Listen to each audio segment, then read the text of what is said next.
Start another fasting and prayer tomorrow. Says who?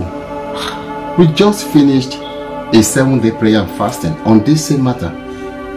If you won't do it, I and my children will do. We'll go for fasting and prayer tomorrow. The Bible says we should keep on asking until our joy is full.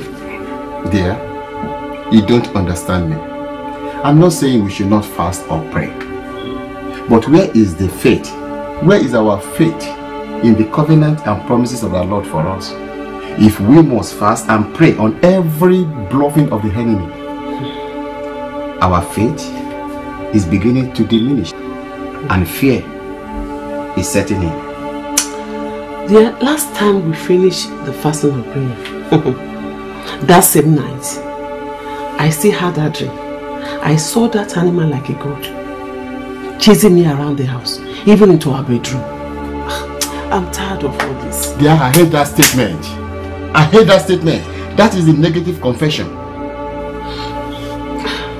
I'm sorry. The Lord will forgive me, but it's just that I don't understand it. I'm tired of everything. I'm tired.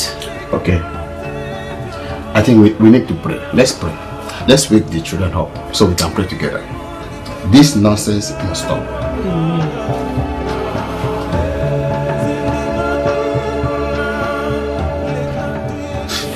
A thought came to my mind.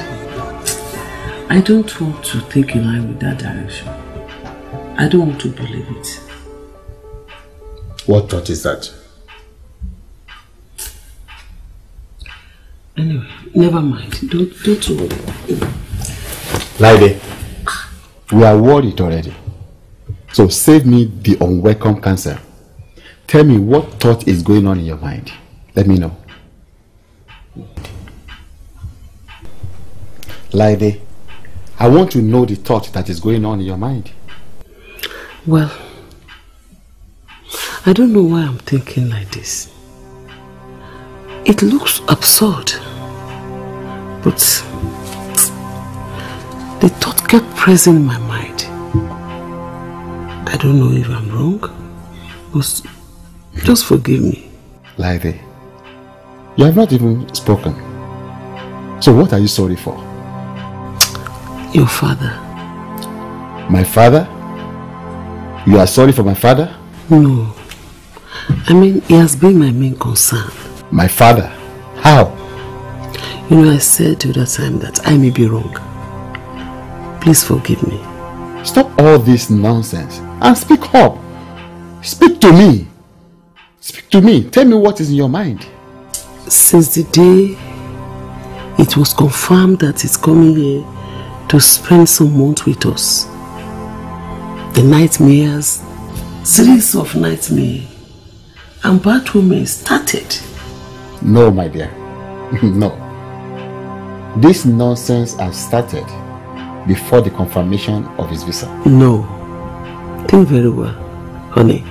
We were not experiencing this until the confirmation of the visa. So, you are telling me that you've never had any bad dreams until my father got his US visa to come and spend 4 months with us here? No. I never said all those... Wait a minute. How many months did you say your father is coming to spend with us? 4 months.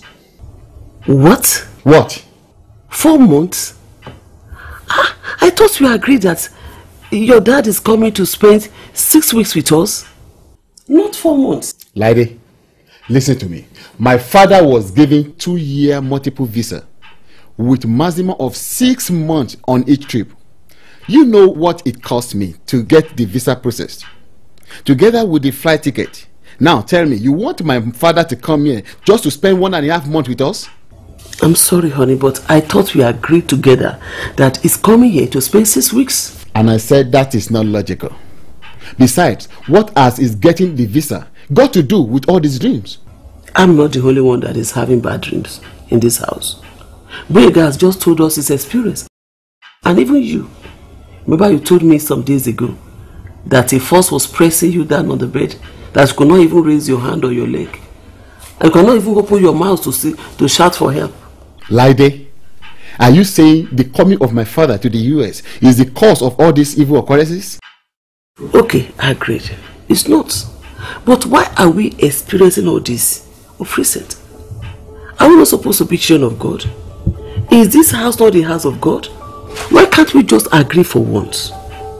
Agree together to do what? I don't get you there. We need some sort of spiritual retreat in this house. There. Something is definitely wrong. Agreed. What are we going to do about it? We need to stand strong in faith and resist all these evil forces. Let us begin another 7-day fasting and prayer tomorrow. Only let's do this thing. Huh. But you know, my dad is arriving on Wednesday. Yeah, that will be the 4th day. Let's go for it. Okay. That's alright. We start tomorrow with the children. Thank you. The children will break by 3 as usual. And we will break by 5. Deal. Thank you.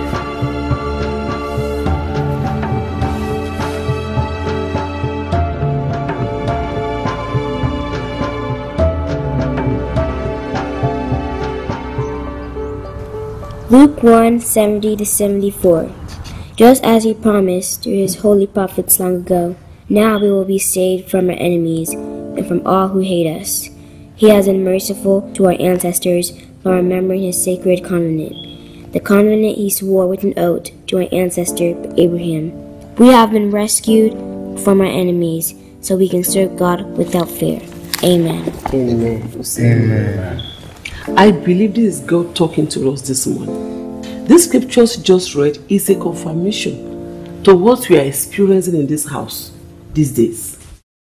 And that is why we are starting fasting and prayer today. What? No. Why? No. Oh no, not again, Mom. Oh God. Dad, is this true? Yes. Well, we just now did fasting and prayer. We're going skiing. Can't you people do this for us? Don't worry, children. Mommy is going to prepare good food for you this evening. It is very necessary for us to pray for spiritual strength and guidance in this home, okay? Boyega, what we experienced in the night was very bad. We have to pray against it. The scripture says, it is the will of God for us to be saved from all our enemies and from all those that hate us. What else did that scripture say? That we must live without fear. That is it. That's why we're going to pray against every plan of the devil. That is the reason for the fasting and prayer. And Grandpa's coming too. And what about him? He should come here safely. Yeah, Dad said that he knows how to tell lots of African stories and that he's a very funny man. We're waiting for him to come. Okay. We are all going to pray now for the presence of God to cover us in this home and protect us from all evils. Before that, we are going to pray against every enemy of this house. So let us pray. Father,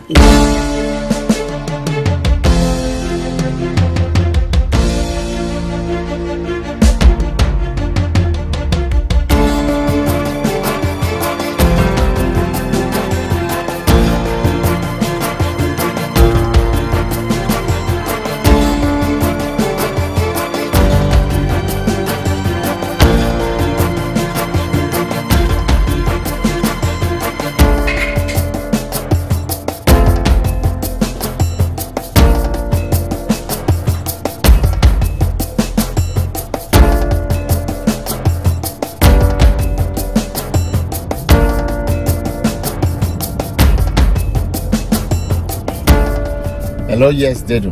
How's work? I'm off duty today. I have 1 week leave. That's good for you. Can I see you today? No. And why? We are all preparing to receive an important visitor. My dad is coming from Nigeria. Wow. I wish to know your dad. When is he arriving? He's leaving Nigeria tomorrow in the afternoon. Where are you now? On my way home, coming from the office. But we can still meet today. Can't we? Can you make it to my place today? Dedu, it's already 4:30 p.m. I need to get home. I'm hungry. Yes, baby, you can still make it. I can fix something here for you fast. Just a brief visit before you go back to your house. Come on. Dedu, this time is not good for us. It's not safe enough. Any of your friends or even church members could come visiting. We need to avoid gossip. We need to be discreet. No one will come visiting while you're here. I know what to do to shut them off. Should I be expecting you?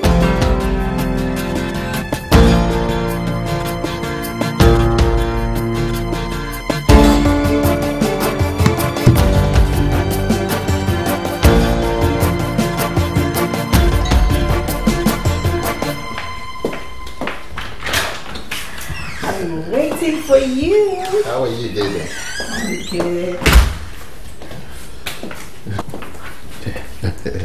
So what can I prepare for you? Nothing. I will only take fruit juice. I want to eat her food. She promised me that she will prepare some dinner. Well, that has nothing to do with me. For the past 4 days now, I've been preparing food you will not eat. You will just take the meat or take some drink. I'm a woman too, and I have feelings too. They don't. Let's be factual. Laide is my wife. And we have 3 children. And what about me? Of course, you are just... I'm just what? They don't. You are a friend. A friend? Just a friend?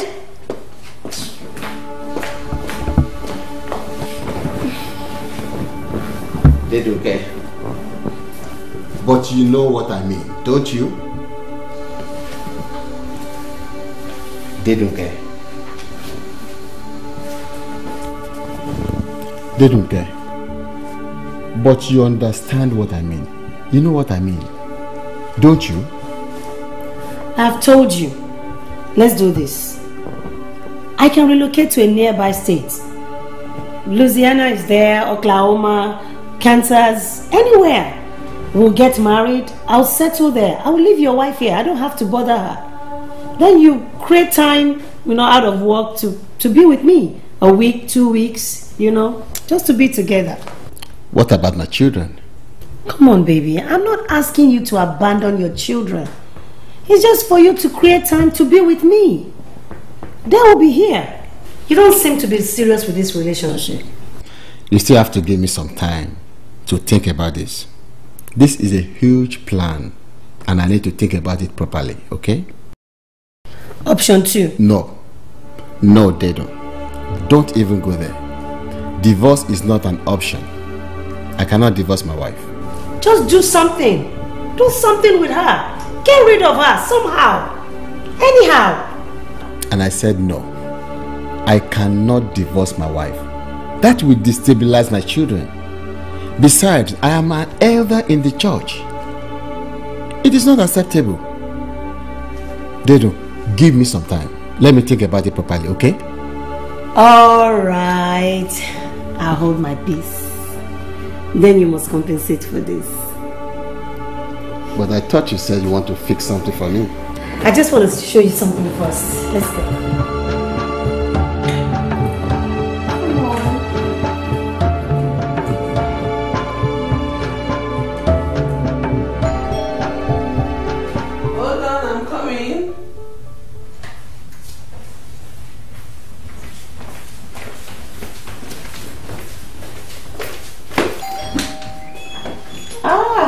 You are welcome, sir. You are welcome, sir. Thank you. How is mommy? We are good, and you? I'm fine too. Yeah, that's great. I just said let me come and visit you ahead of your big visitor tomorrow. We are really preparing for his arrival. But his son is upstairs. Oh, okay. One is checking in the airport. When is he arriving tomorrow? He's arriving by 4:30 p.m. Oh, that's it. Come inside and have your seat. Thank you, mommy.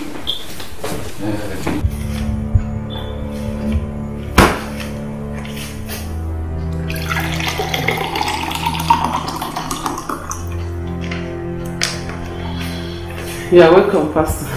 Thank you, Mommy Boyega. Thank you very much. Splendid. I hope Baba will be our big visitor at the church on Sunday. Let's hope so, Pastor. What do you mean by that, Mommy Boyega? Will Baba not be interested in coming to church on Sunday? He will. But my husband once told me that nobody can force his father to come to church. Why? Because he is a traditionalist. He's a royal chief in his town. A royal chief? One of the king makers. Wow, that's a big one. A king maker. Oh, sorry, Pastor. I'm sorry for keeping you waiting. No, oh no. I've been having a juicy conversation with Mommy Boyega. I was monitoring his check-in. He's just checking now. Wow. Yeah, I came to visit ahead of his arrival tomorrow. Oh, thank you very much. I appreciate it, sir. I told your wife we shall be happy to have Baba as our big visitor on Sunday service. Yes, he will come to church. I also learned that Baba is a royal chief in your hometown. Yes, Pastor. You see, my father is one of the royal chiefs, a king maker. My family came from the king maker's family.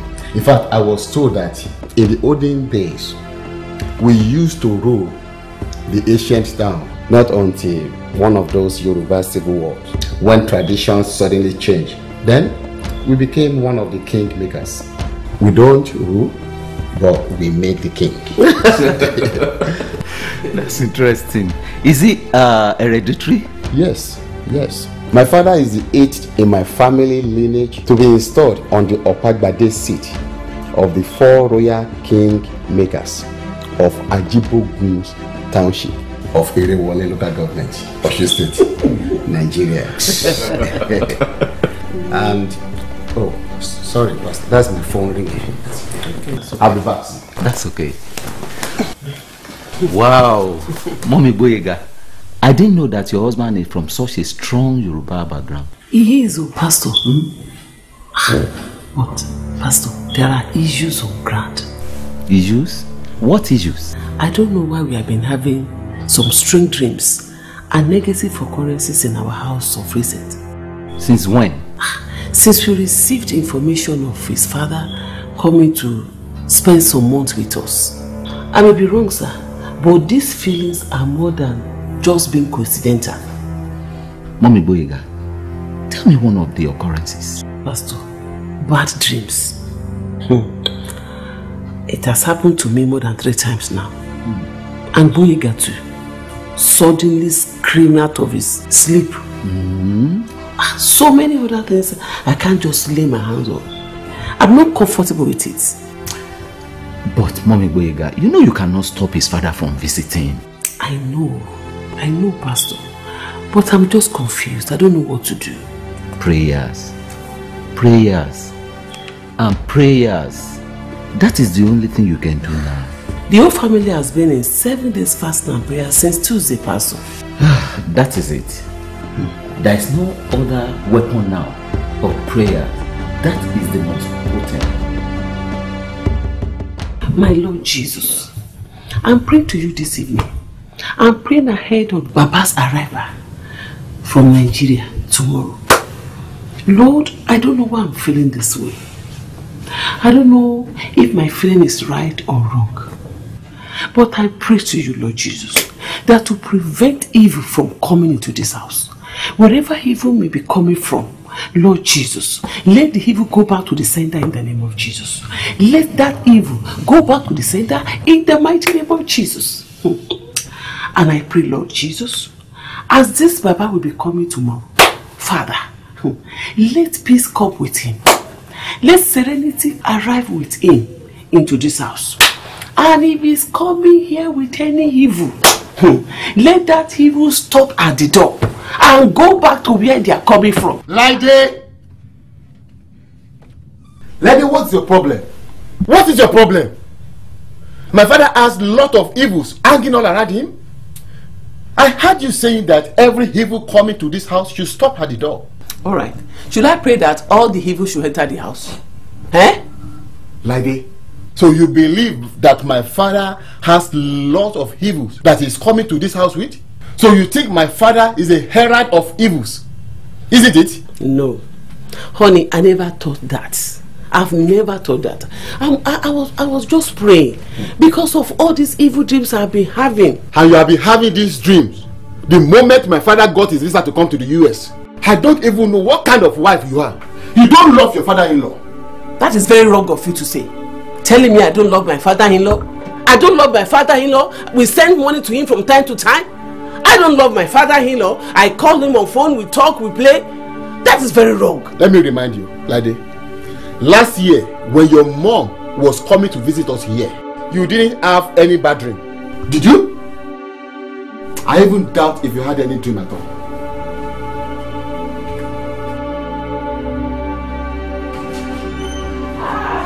Sister Deju, you are welcome. Good afternoon. Thanks so much. How's everything? Very well, thank you. Where are you coming from? I went downtown, so I decided to pick this for you on my way. Okay. Sister Deju, all the time. Okay. God bless you. Thank you very much. Let's go inside. Thank you.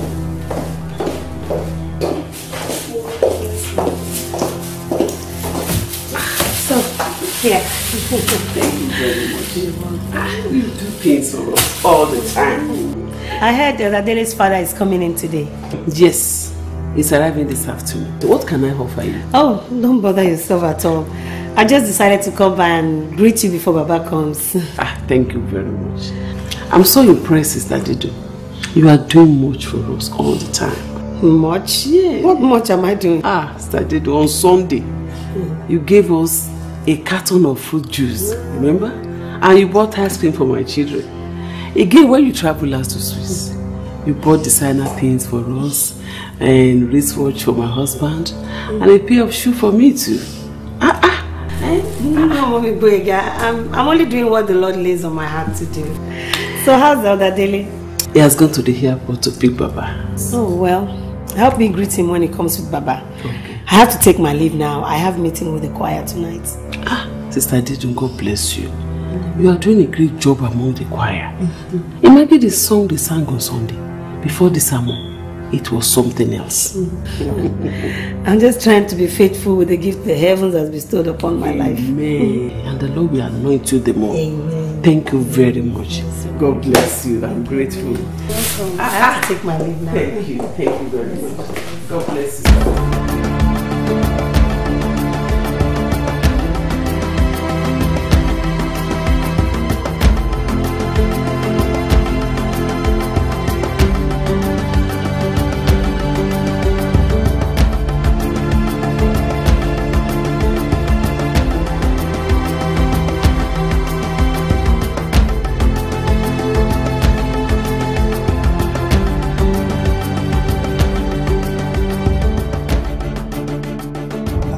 Ṣé o máa tọ́jú wọn náà o. Àmín. Ibi táwọn ọ̀tá ò rò pé o lè dé ó débẹ̀. Àmín àdébámi. Báwo ni ìrìn àjò yín ṣàlàáfíà lẹ́wà? Gbogbo lé ń kọ́? Àlàáfíà ni. Sátidé tó kọjá la ṣe ayẹyẹ oríire ìrìn àjò lóyìnbó tí mo wá yìí. Ìgbẹ́ tún káwọn èèyàn lẹ́nu jọ.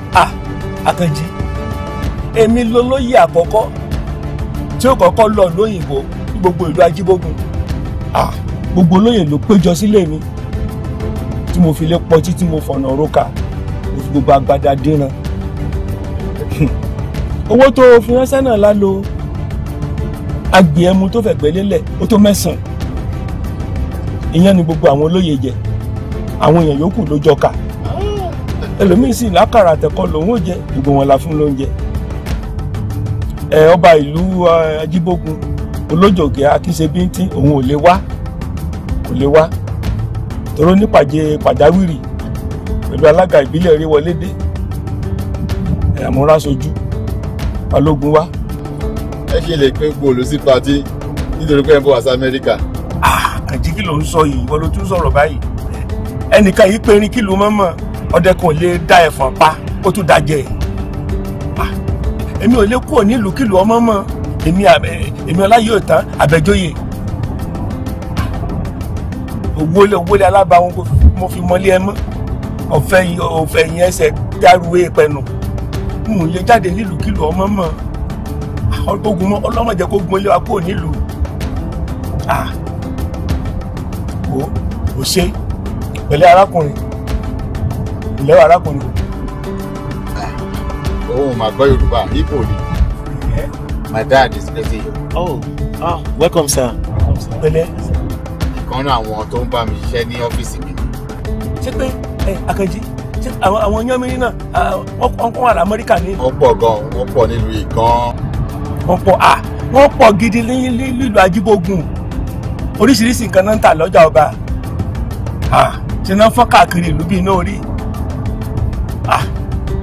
Àdúpẹ́. Akànjí, àwọn olóyè kan lù wọ́n ní Amẹ́ríkà. Amẹ́ríkà rẹ̀ jẹ́ bẹ́ẹ̀, kò ṣe.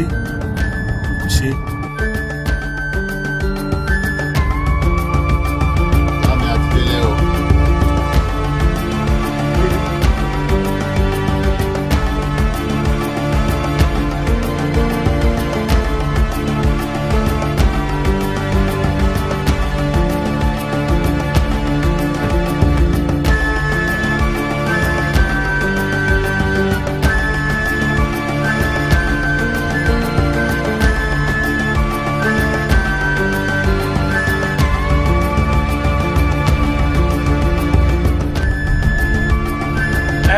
Gbogbo ẹ̀yin kẹ́ni mọ́nì tẹ́ ẹ gbọ́ ọmọ mi bẹ́ẹ̀ ń lo òyìnbó tẹnirọ́ mo pa òòrè mo débẹ̀ o ẹni ọmọ mi ń gbé abẹ́ afẹ́rá nílùú òyìnbó pé kò rí lé gbé ilé ọmọ mi rèé o mo dé lu òyìnbó lé rẹ̀ rèé o ojú tì yín o gbogbo ẹ̀yin kẹ́ni mọ́nì ojú tì yín mo dé lu òyìnbó mo dé bẹ́ẹ̀ o.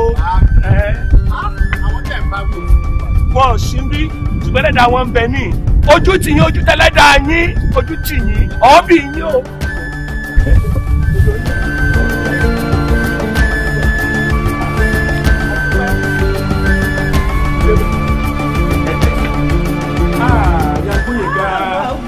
Ṣé o ẹkú ìrìn lójú yìí rèé àwọn ará ilé kọ́ àti màmá everybody ìtọ́jú ọkọ àtàwọn ọmọ àti gbogbo ìnáwó sí ìgbà gbogbo.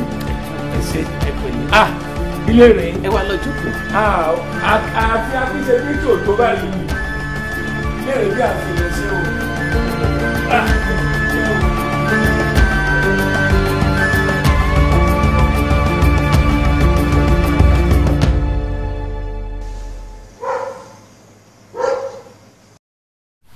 Dear, have you called Baba? Actually, I just came back from his room now. Okay. Yeah, he just showered. And I told him his food is ready. Okay. Baba is very funny. Baba is very funny. Ẹ káàbọ̀ sir.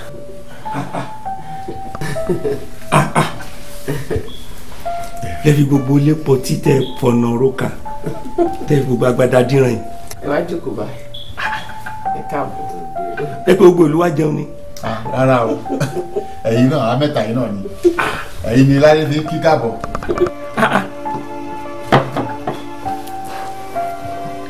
Ìyàn kọ́ yìí. Bẹ́ẹ̀ ni sir. Ìyàn.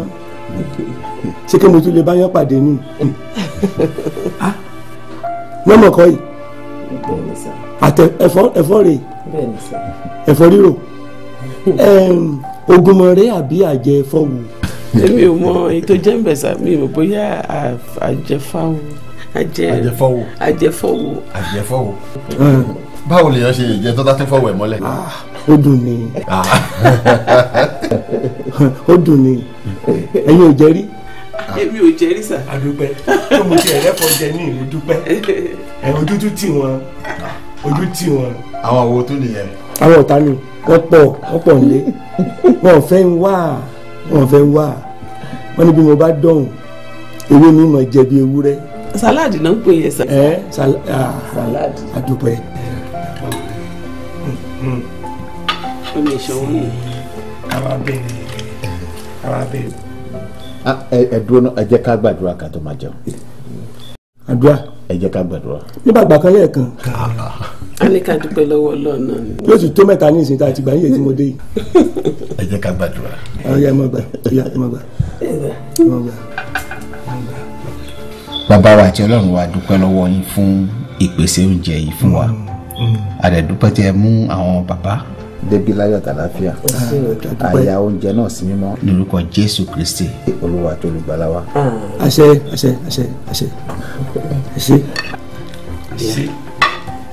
Ọkùnrin ká ti kọlù báyìí. Káàsà. Àbí o. Èèyàn. Ṣe.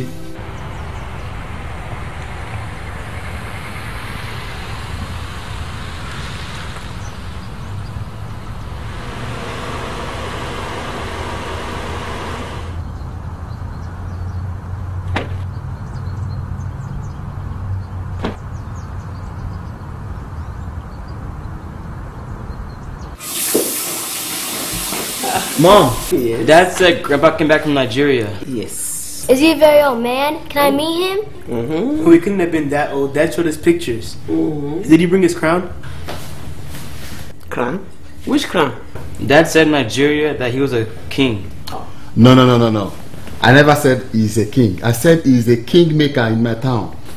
Can we greet him? Sit down. No. He must be sleeping by now. No jet lag. After taking his lunch, he went upstairs to rest. Let me go see if he's sleeping. No. Boyega, no.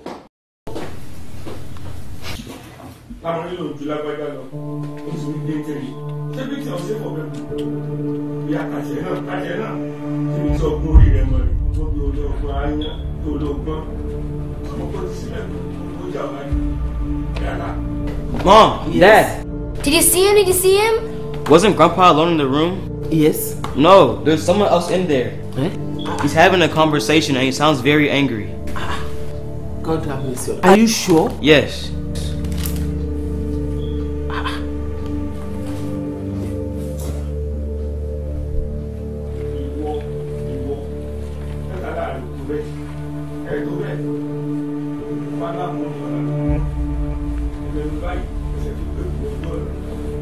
Ó dàbí wípé ogun ilẹ̀ gbóná tó ń jà níbi lẹ́yìn òtí ìpadà lẹ́yìn rẹ̀. Wọ́n dáná sán gbogbo ni. Eyín ló fi dààmú. Ó jóná ni. Yàtà. I said it. What? I said it. Hey. He came alone from Africa. Some spirits still followed him. He is having hot discussion with them. They are threatening him. And he vowed to set them on fire. He even said he's going to eat Omaso Guru Guru. He's going to roast them on fire. In this house? Yes. Oh God, Dad, you better call 911. Daddy, please, go beg him. Do not start a fire, because the firefighters will come if the fire alarm sounds. I'm scared.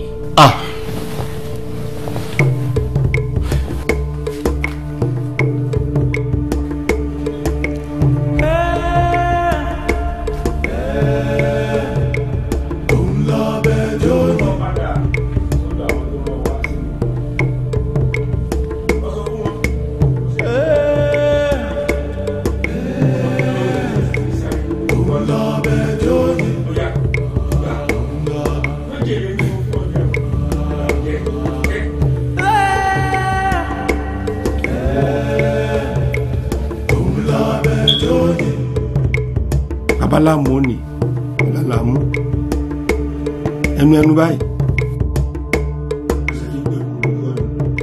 You better stop this nonsense before your dad commits murder. Because if the police should come, we'll all be charged for murder. I'm scared. Ó dàbí pé ogun ilẹ̀ gbóná tó ń bàdílé yín jà ó tí ì padà lẹ́yìn rẹ̀. Wọ́n dáná sun ogun. Eyín, wọ́n fi dá ọmọ.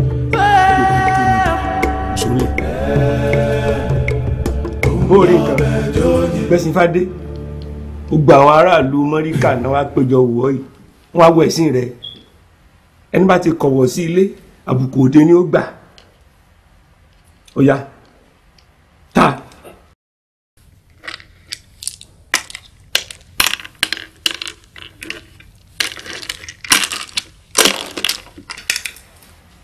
sọ́tàn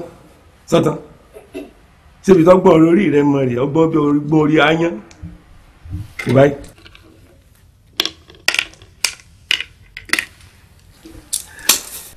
Bàbá àwọn ọmọ ti iléèwé dé ẹ̀yin lọ́wọ́ kí wọ́n wá kí yín ni.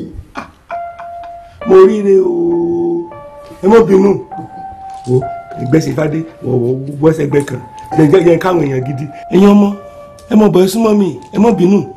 Okay, go and be Grandpa. You see now that he wasn't playing with anybody, he wasn't talking with anybody. He was only playing with an imaginary opponent. Like his own computer games. Exactly, you got it. That is called African PS4. Grandpa, good afternoon. Boyega re. Boyega. Mo mọ̀ nínú photo. Kare, Joko. He knows my name? Yes. Boyega re, mo mọ̀. Diwura re. Diwura. Ìyànjáde Diwura. My name is Mary. Èmi ò mọ orúkọ òyìnbó rẹ̀. Yorùbá mo mọ̀. University pé ọlọ́jẹ̀. He knows your name. That's your traditional name. Diwura? Yes. What's the meaning? That you are a crown of gold. Really? Inú rẹ̀ ó dùn. Mokolade ni. Mokolade mo mọ̀ wọ́n náà nú fọ́tò. Mo bọ̀ ní. Inú yín ó dùn. Kárí. Ayọ̀ yín ó kún. Àmín. Ṣé gbọ́? Ẹni bá níbo lẹ́gbẹ̀gbà. Àbẹ́ni bá sọ wípé inú òun ò dùn sí yín. Abẹ́ gbọ́ mi yé. Ìyàkúyà ní jewúrẹ́ ọjà. Àti kiri ní pẹ̀ràn ọ̀jẹ́. Ìtakùtà lọmọdé takòtò ògo. Ẹni tó wọ́n mọ̀ jó kiri àárín ọjà ni. Bàbá. Ṣé àdúrà lẹ́yìn gbà yẹn àbí ìyàjọ́? Ìyàjọ́. Ìwọ́n dá ìyàjọ́ mọ̀ bó bá dá ìyàjọ́. Àdúrà gidi ni. Ẹni bá láwọn fa àwọn eléyìí ṣépè. Gbogbo èpè tá a bá sọ sí ìrókò ara lolúwẹ́rẹ́ fi sàn. Bẹ́wúrẹ́ bá bojú ẹ̀yìn báyìí á fi pè fẹ́lẹ́pè. Bágùntàn bá bojú ẹ̀yìn báyìí á fi pè fẹ́lẹ́pè. Bí nàkí bá dáwọ́ tẹ́lẹ̀. Baba, it was only Noki. You have to stop this man. Okay, children, just leave Grandpa alone. Let him rest, okay? Wait, what about the African stories? Ebo, Baba, nígbà wo ni? No. You have enough of Bible stories to learn from. Did I buy you DVD of Bible stories, movies and films? Ẹ dúró, nígbà wo ni kíni? Come on. Ẹ dúró. Ìyá Gbóyèga. Ẹ jẹ́ ká àwọn ìbá mi ṣeré díẹ̀. Bàbá, wọ́n fẹ́ lọ ṣiṣẹ́ tí wọ́n ní kàn ṣe wá láti school ni. Ó sì dáa. Gbóyèga, Diwúrà, Kọ́ládé, ẹ bójú tó wẹ̀yìn o. Kẹ́ ẹ kàwé gidi ní o, kí ilé tí yín náà lè tóbi ju ilé bàbá yín lọ. Àbẹ́ ẹ̀gbọ́n mi, tí ẹ rí kẹ́ tó lọ. Ẹ jẹ́ n kọrin kan fún yín. Bàtà rẹ̀ á dún kó ká. Diwúrà, bàtà rẹ̀ á dún kó ká bó o bá kàwé rẹ̀ àwọn ọ̀sẹ̀ lè gbé bàtà rẹ̀ á dún kó ká. Gbóyèga, bó o bá kàwé rẹ̀ bàtà rẹ̀ á dún kó ká bó o bá kàwé rẹ̀ bàtà rẹ̀ á dún pẹlẹbẹ nílẹ̀. Yọ yẹ yín. Say thank you to Grandpa. Thank you, Grandpa. Ẹ wá. Sẹ́rí, ẹ ṣe láàwí ẹni tó bá ṣe ní lóore. Ẹ ṣé. Kárí yọ yẹ ọ. Inú yín ó dùn, ayọ̀ yín ó kún. Ẹni bá ní okùn bẹ́ẹ̀ bí tẹ́ gbégbà tó wá nínú bí òun sí yín, abẹ́ ẹ̀gbọ́n mi yé. Ìhòòhò àkàrà ṣèdájọ́ ẹ̀kọ́. Ìhòòhò làbàdo bẹ́nu ṣeré. Onítọ̀hún orí ìhòòhò ọjà ni yóò dá fún yín. Okay. Yóò yẹ yín, yóò dá fún yín. I just learned a song. Okay, Baba. Láàmì mú padà.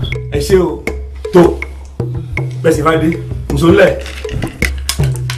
Àwọn èèyàn gidi ti lọ́kùn wọn nìkan báyìí. Wọ́n tún tẹ̀lé mi dá Amẹ́ríkà lọ́nà ojú o. I don't like what I'm seeing. I don't like what I'm seeing. What is it again that you are seeing that you don't like? What type of prayer was that your dad was placing on the children? Saying something like curses and incantations? But those words were not incantations. They were just idiomatic expressions in his own Yoruba language. And that was the reason why I asked him to stop. We were too late to stop him. I was expecting you till he started comparing our children to goats, to sheep, chimpanzee. I don't like that.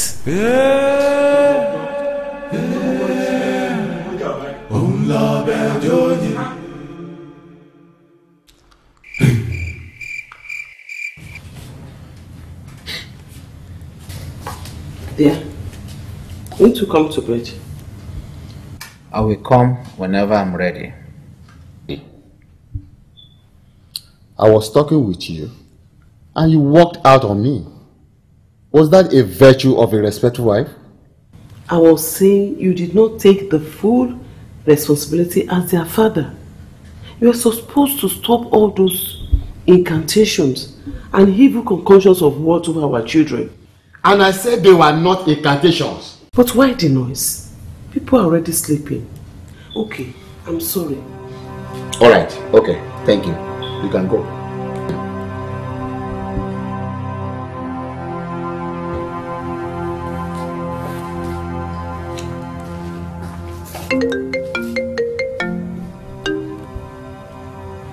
Hello?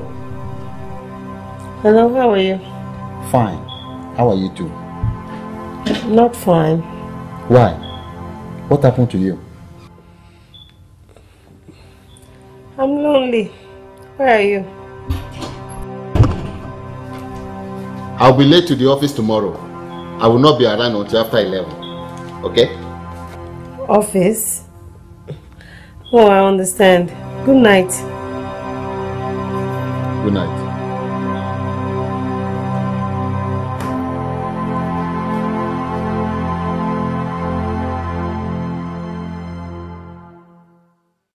Ọláyọ̀dún Abẹ́jọ́yè ọmọ lójú agboolé ọ̀págbádé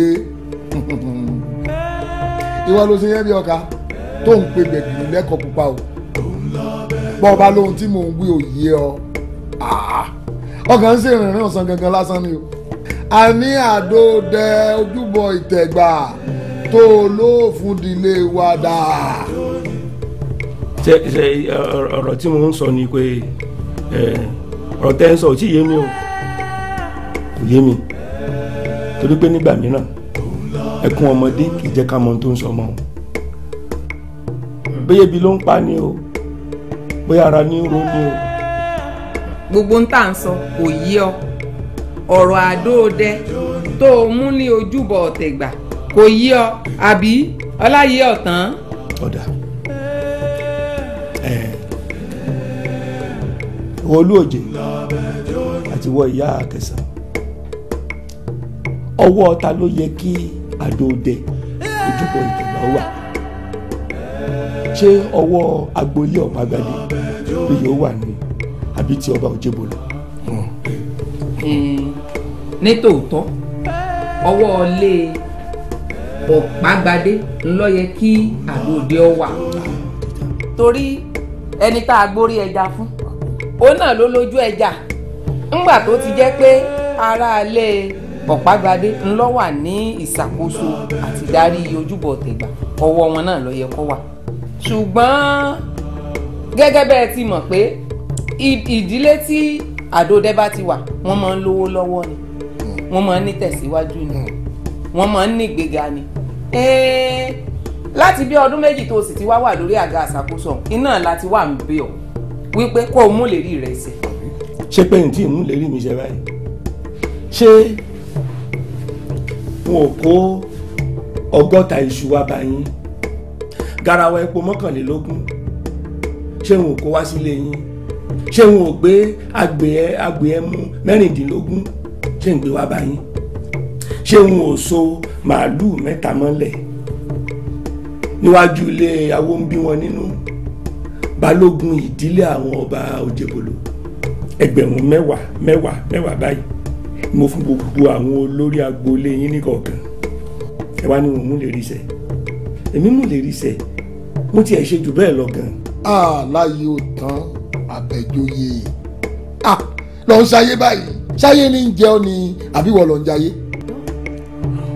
okóbì lójúbọ ó fẹsẹ̀ taari ẹ mú ìdí ògúnnù ó fẹ́ sùn láti ó tún gbá sí gidi létí ó wá ń béèrè pé ẹ̀ṣẹ̀ wo ló ṣẹ̀ sọ mọ̀ wípé ó ti yẹ òkú àjà ni àjà sì ti jálé ọ lórí báyìí ìlérí wo ló mú ṣẹ ìlérí wo ló mú ṣẹ gbogbo àwọn nǹkan tó ló ra òun kì í sára rẹ kì í sára ẹ rárá a ní àdóòdẹ tó mú lójú pọ̀ ìtẹ̀gbà tó ló fún wa fún dìndín ọdún 3 dà káwa náà ti ẹ̀rọ náà àbáyọ káwa náà rọ́wọ́ mú nídìílé ọba Òjébólú kílẹ̀kùn ọlá àtọlà kó sí fáwa náà kárọwọ́ họrí kárẹ́jì karù sókè kárílé yẹn káwa náà ti ẹ̀yàn fanda sáà lójú gbogbo abínú ẹni. ẹ ti ẹ farabalẹ̀ ní ológun àròyé èmi ò ráyà tó tó nù ọkọ̀ ọ̀pọ̀rọ̀ kágbọ̀n èmi bákólò ló ṣèpàdé àwíjàre. ṣé àwa náà lọ ń bá wí bá wọn. wo Olúòjé àti wọ́n Ìyá Akẹsàn ẹ̀yin méjèèjì ẹ padà lọ bá àwọn agboolé yín gbogbo àwọn olórí agboolé ọba Òjébólú ẹ lọ bá wọn ṣèpàdé ọ̀rọ̀ papọ̀ ẹ pàrọ̀ ẹ pọ̀dọ̀fin ẹ bá wọn sọ òtítọ́ ọ̀rọ̀ ipe ọwọ́ mi ni àdóòdẹ ojúbọ ìtẹ̀gbà wà ọwọ́ mi ló sì yẹ kó wà kì í ṣọwọ́ ìdílé ọba Òjébólú torí bólóde ò bá kú ojúde rẹ̀ ò léwu gbẹ́gi níwọ̀n ìgbà tí mo bá sì jẹ́ olóyè afọbajẹ ìdílé Ọ̀págbadé ọwọ́ mi báyìí ló yẹ kí àdóòdẹ ó wà kì í ṣọwọ́ yín. wá ọláyé ọ̀tán ọdẹ méjì ò lè pẹran nígbó kọjá pé ẹnìkan ṣoṣo tó kó gbogbo apá òun náà ni ó tún kó gbogbo tán o béèyàn bá jẹrú ẹ̀ àmọ́ lẹ́yìn. ẹ fẹ́ yín ń parọ́ gbogbo yín pátápátá kẹ́ ẹ kóra yín jọpọ̀ kẹ́ ẹ tẹ́gbẹ̀rún kí lẹ́gbẹ̀rún èsì sí fẹ́ẹ́ fi òṣùṣù ọwọ́ ṣe kọ́gọ́rùn-ún ányá káwọ́ kẹ̀ǹbẹ̀ ìjà lọ ojú ogun lè pàdé àgbébọ̀ ẹ̀dìyẹ ìkó ẹnu báyìí lájígbìn yẹn pípé ó fi ṣèdájọ́ gbogbo wọn káàbọ̀ ọ̀rọ̀ jẹ́ tọmọlúàbí. ọláyé ọ̀tán ó ní kí àwa aráalé ọba Òjébólú ó tì ọ́ lẹ́yìn kó o lè ṣẹ́gun adẹ́rẹ́lẹ́ adigbẹ́nákú àkọ́bí ìyáálé ìyá rẹ̀ tí ń bá du oyè afọbajẹ nílùú Ajíbógun ó sì ṣèlérí ọ̀pọ̀lọpọ̀ nǹkan fún wa nígbà náà ṣùgbọ́n mo rántí wípé nǹkan wí fún ọ ni pé ohun pàtàkì tá a fẹ́ kó o ṣe fún wa ni pé kó o fún wa ní àdóòdẹ tí ń bẹ lójúbọ ìtẹ̀gbà ó sì ṣèlérí fún wa a lọ bá àwọn baálé agboolé ọba Òjègbòlò a sì wí fún wọn ohun tó ló ṣe fún wa ó sì borí ọ̀tá rẹ̀ ìwọ ló bọ́ sórí àga afọbajẹ tó tọ́ sí ìdílé yín. Ọláyé Ọ̀tàn Àbẹ̀joyè ọ̀dàlẹ̀ balẹ̀ kú o ẹ̀ ń bá dalẹ̀ yóò balẹ̀ lọ. gbogbo ilé yín ní ọwọ́ ilé ọba Òjègbòlò yóò balẹ̀ lọ torí pé èmi ò dalẹ̀ ẹni tí ò bá sì jẹun gbì kì í kú gbì. ẹni tó bá máa dalẹ̀ kì í máa dalẹ̀ máa fi ìdùnnú dàrú tó di kalẹ̀ nu òun gbádùn kiri òun náwó yàfùnyàfùn ó tún lọ sílùú òyìnbó báyìí òfin ilé pọtí ọfọ nàrókà ó mú gbogbo agbádá òfin díràn àgbà tó ní tìjú ní jẹun kò fọmọ tí ó palẹ̀ mọ́ àgbà àyà tí ò ní tìjú ní jẹun tán tàwòtàwò omi tó bá gbàgbé orísun rẹ̀ gbẹni. kó sọ́ngbà lẹ́nu rẹ̀ olóòjé fún tó sọ ṣé èmi làgbà tí ò ní tìjú tó jẹun tán tàwòtàwò èmi. Ọláyé Ọ̀tàn Àbẹ̀joyè ṣé wípé ọ̀tàn wa jẹ ní lágboolé ọba Òjègbòlò tó fi dórí oyè ọwọ́ adórí oyè tán ọwọ́ akọ̀yìn sí àwọn tí ń ràn ọ́ lọ́wọ́. imú mọ̀ níkà o imú níkà ó ní òjá gbóòórùn ẹni ibi wàá jẹ́ oyè ọ wípé kángun èyí tá à ń bá a lọ yìí yọ kángun síbi kan.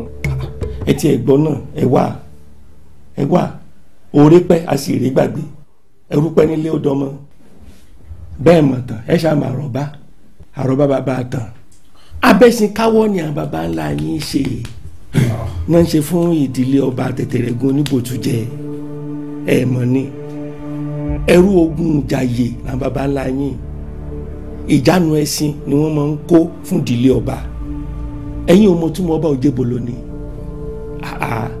ẹ mọ̀ ó dà ẹ̀fọ́ làálì ni ọba Tẹ̀tẹ̀rẹ̀gùn Oníbòtújẹ máa ń jẹ kì í jẹ ẹ̀fọ́ ìbòlò àwọn baba ńlá yín ni wọ́n sì máa ń bá ìdílé ọba wá ẹ̀fọ́ ọ̀hún kó mọ́ bá a gbàgbé torí kẹ́sì mọ̀ bẹ́ẹ̀ ṣe rí ìpẹ́ gbàgbé ọ̀rọ̀ kó mọ́ bá a gbàgbé ni wọ́n ṣe fún àwọn baba ńlá yín ní ìnagijẹ ọba Òjègbòlò Akérèjọgbọ́n Àkìkà lórúkọ baba ńlá yín tẹ́lẹ̀tẹ́lẹ̀ ẹrú ogun jàyè gan ni àwọn baba ńlá yín ọba ilé mo bá dé ọba kẹrin tó jẹ lẹ́yìn ọba Tẹ̀tẹ̀rẹ̀gùn Oníbòtújẹ òun ló kàn fi oyè afọbajẹ ta àwọn baba ńlá yín lọ́rẹ nítorí náà ẹ kì í ṣọmọ bíbí ìlú Ajíbógun ẹrú ogun ìjàyè ẹgàn nìyí àwọn baba ńlá yín torí náà ta ní ìbéèrè mẹ́rin méjèèjì. ọ̀ka àbọ̀ wọ́n ti wulẹ̀ ní ẹni tí ọba jogún kógún ìtànkítàn ní ọmọ ọba. ló bá yín débi ìtànkítàn tẹ́ ń bọ́ ni. sórí tètò ọ̀sán mọ́nù wa mọ̀ jẹ́ o ò nílò kọ́ ṣẹ̀ṣẹ̀ sọyún fún wa àwa gan mọ̀ tán a sì tún mọ àrọ́bá tí í ṣe bàbá àtàn àwọn pọ̀nrí kan gbà bàbá ńlá rẹ̀ àwọn tí wọ́n mọ̀ tán tí wọ́n mọ iye èèyàn àwọn tí wọ́n mọ iyì tí wọ́n mẹ̀yẹ àwọn ni wọ́n fi wá jẹ oyè afọbajẹ nínú ìlú yìí. ìpàdé parí kí wàá padà lọ bá gbogbo àwọn agboolé ọba Òjègbòlò kẹsọ fún wọn pé wọn ò tún gbọ́dọ̀ gbé agbádá ọ̀rọ̀ yìí kaná mọ́ láyé bí wọ́n bá gbé kaná yóò jóná tàpẹ́tàpẹ́ ni ẹ sọ fún wọn ọwọ́ èmi Ọláyé Ọ̀tàn ìdílé Ọ̀págbádé ọwọ́ wa òní Àdó Ìdẹ wà àìsí fi tọrẹ àìyáàyàn kì í kúrò nídìílé wa kò sì gbọdọ̀ kúrò nídìílé wa orí làwa fi rìn wọ ìlú yìí kì í ṣẹ̀ṣẹ̀ bíi tiyín báyìí tán kó mógun wa. ṣé bẹ́ẹ̀ ni. bẹ́ẹ̀ ni o kò jù bẹ́ẹ̀ lọ o níjọ́ tí a bá tún bá rú ọ̀rọ̀ báyìí wá síwájú mi ọ̀rọ̀ kàtàkàtà náà ràn bí eléyìí yẹ̀bẹ̀yẹ̀bẹ̀ báyìí láyàsọ ara àgbàdo ìhòòhò goloto iṣu bá wọnú odò yan tẹ̀síntẹ̀sín lẹ máa bá kó wájú mi lọ padà sọ́dọ̀ àwọn tó ràn yín wá. wá gbọ́ o Láyé Ọ̀tàn Àbẹ̀joyè bá ọba ṣàdédé kúrò gbàù ìbọn lẹ́yìn rẹ̀ èmi kíní burúkú ìmọ̀yìn tó ọba tún wá gbọ́ tí gbàrú dàpọ̀ mọ́tọ́sẹ́ fún ọ mọ́lágùn jìnnà awalawa ń di ẹ̀ afọ́pẹ́ kan ẹ̀ máa rọwọ́ họ rí kókó téèyàn bá fojú tínrín báyìí òun ní fọ́ni lójú àjọ kò sínú èmi yẹn burú afájà ọkọ bẹ́rìndé èṣù mọ̀sán bẹ́ẹ̀ yá lọ. ẹ̀dọ́ ẹ mọ̀ lọ ẹ mọ̀ kàn bí lọ ibà ti sọ̀rọ̀ kalẹ̀ gbọ́rọ̀ ẹgbẹ́ sí i wá lóde ewé eégún lèmi bó súnmọ́ mi jù ọ́ họra bó ni ẹ tiẹ̀ họra kú ni abániwọ́ràn lèmi náà bí wèrè pé bẹ́ẹ̀ dì mí mú báyìí ẹ̀ẹ́dùn gángan àárín ọjà ni ìgbẹ́ ò léegun o àmì ní bá tẹ̀ mọ́lẹ̀ yóò ti o. ọlá yìí ọ̀tàn àbẹ̀jọyè ìgbéraga rẹ̀ ìmọ̀ pọ̀. ó pọ̀ jù. ọ̀pọ̀ oògùn rúmọ́ gàlè kí n lọ gbẹ́kẹ̀lé wò ó mo lè fòyín mo lè fọ̀hún iní sí ológìnní ti fi já sínú omi gbóná. bẹ́ẹ̀ni. béèyàn bá sì sọ wípé atakóró wọnú àdó lòun kọ́rántí o kò lè gbọ́mọnú rẹ̀ wọ̀. bẹ́ẹ̀ni. irọ́ ṣe pọ̀ lẹ́nu yín gan bí eléyìí o ọ̀ka bímọ tiẹ̀ sílẹ̀ ò bóró ológìnní bí tiẹ̀ sílẹ̀ ó bẹ́ hàn náà ìkàlọ́mọ ejò náà kí ológìnní fẹ́ fi ọmọ àmọ̀tẹ́kùn ṣe bẹ́ẹ̀ bá pa mí tì tẹ táwọ́ sọmọ bọ́gẹ̀dẹ̀ bá káwọ́ rẹ̀ méjèèjì sókè báyìí ara rẹ̀ ni ó fi lù. ó ti dáa ẹnu ẹ̀ lájọ wà yìí. ó gbúrò gbọ́. ẹ̀yin náà rí mi wò bí ìran.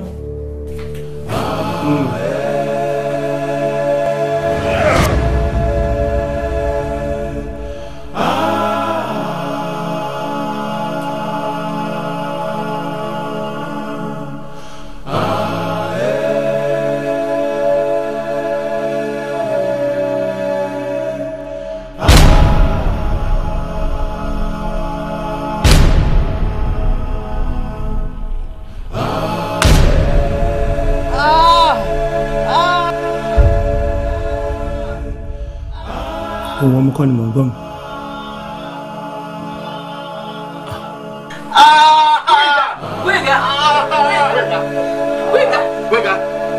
ìlú òde. What's wrong with you? ìyá kàsá. What did you say? Come on, speak out. Speak. ẹ ti yà bẹ̀rẹ̀ sí í yìnbọn nu tí ń yìnbọn ogun sí mi. Someone he hit my chest with a big rod. ẹni tí n bá ti gbúròó ìbọn ẹ̀yìn lẹ́yìn. Did you see his face? How did the person look like? ẹni tí n bá ti rí tán dàgbà orúkọ mọ́tọ́sẹ́ ẹ̀yìn lẹ́fà. He ran after me and hit my chest. I didn't see his face. ti yà bẹ̀rẹ̀ náà nù àbí. tó. God, Jesus, have mercy. Have mercy. Hey, sorry. gbọ́ o ẹni bá sọ ògúlù tó ní kó mọ retí ìdàrọ́ o ẹni bá sọ ògúlù tó ní kó mọ retí ìdàrọ́ o.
ọmọdé ló ń fàtẹ́gùn ìjì yìí àbí àgbàlagbà omi àtẹ̀yìnsà wọ́n gbogbo wọn padà síbi tó ti ń bọ̀ omi àtẹ̀yìnsà nítorí wípé iná ìwèrè kì í ṣe mú ṣeré alẹ́ o àfọwọ́fọ́nà kan kì í dúró rojọ́ o iná bí ń tújú ọmọ lọ́wọ́ òjò wàràwàrà pọmọbọ̀ lódò kí kò yálé ọ̀tá kárùn ó yálé ọ̀tá kí bàmíjọ́ yálé gbogbo ẹni tó ń fogún jà mí tọmọtọmọ o. bàbá mi kílẹ̀ ṣe.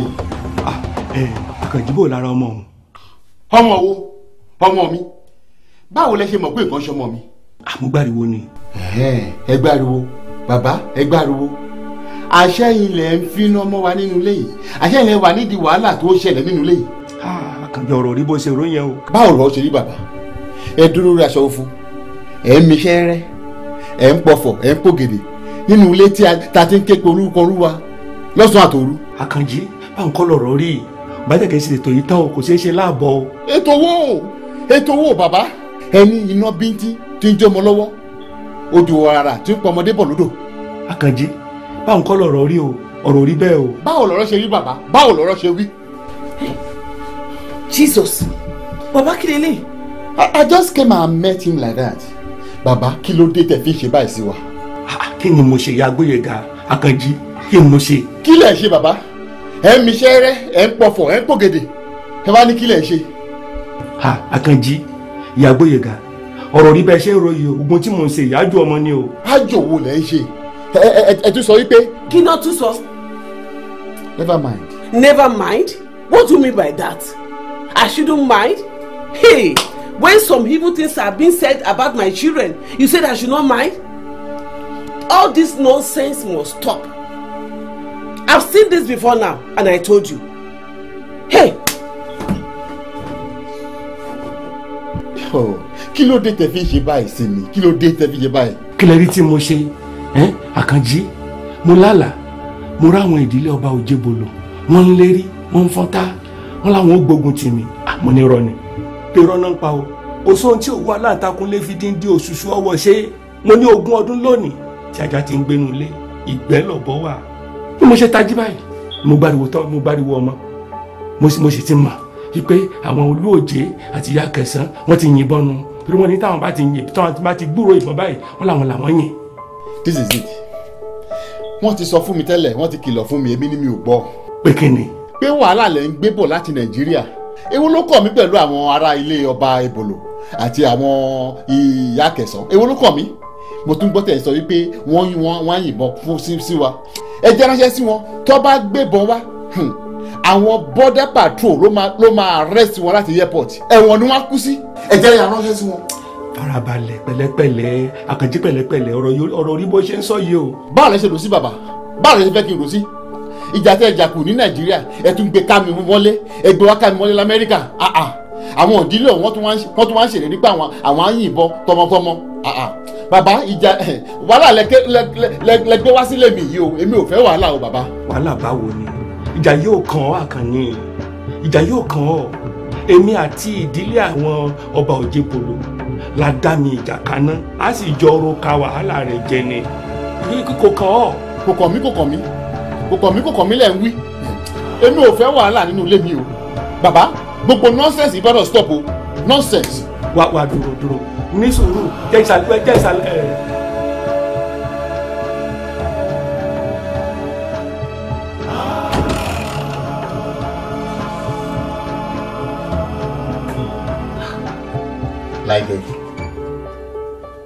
Laide, what's going on?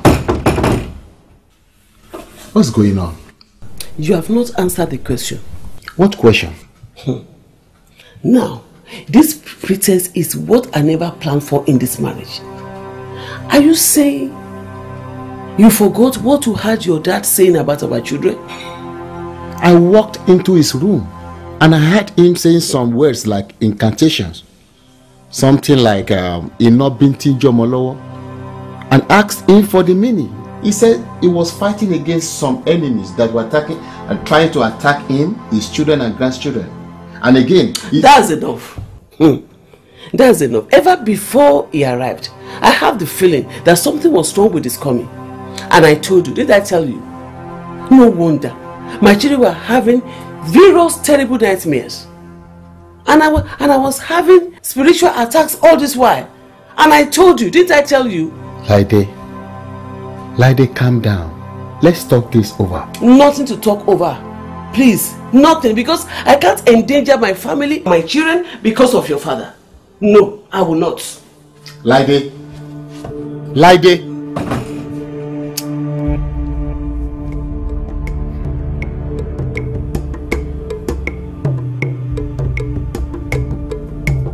oyin wo ẹnu kó tẹ́ mo gbọ́dọ̀ tẹ́ lọ́wọ́ àwọn tó fẹ́ nu tètè kì í tẹ́ láwùjọ ẹ̀fọ́ mo gbọ́dọ̀ tẹ́sẹ̀ ọmọ owú ní ìlú orí owú gbọ́n kọ̀ǹkọ̀sọ̀ ní kùlùbọ̀ wúyẹ̀wúyẹ̀ mo gbọ́dọ̀ tẹ́sẹ̀ oyin wo ẹnu kó tẹ́ mo gbọ́dọ̀ tẹ́ tó ọ̀rọ̀ jáde àṣẹ tẹ̀lé.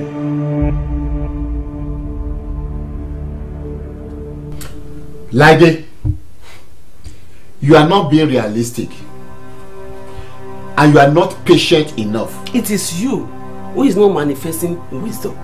Your house is on fire and you are being sentimental. Baba's presence in this house does not favor us. He came into this house with lots of issues. Then, let's face the issue and address it. But I will not agree with you sending the old man back to Nigeria after spending just 1 week here in the US. That is not fair. It's not fair on him. Is it until our children get afflicted with evil spirits from some unknown enemies that we come to our senses? Eh? Baba goes back to Nigeria next week. No. Baba stays here until the date on his return ticket. Lie, Dele. Lie. I hope the devil has not sent your father to come and dismantle what has taken you years to build. Lady, what did you just say now? Tell me, what did you just say now? That the devil sent my father to come and dismantle my marriage?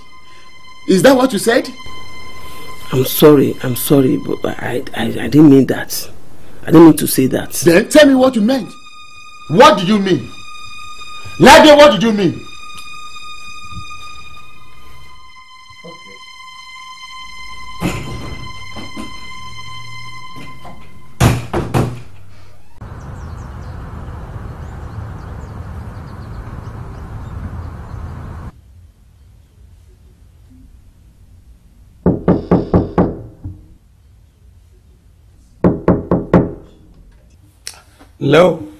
Leo Daniel. Ah, Gbóyèga, pẹ̀lẹ́. Mo bọ̀. Jókòó. Káre, pẹ̀lẹ́. Adégbóyèga, káre.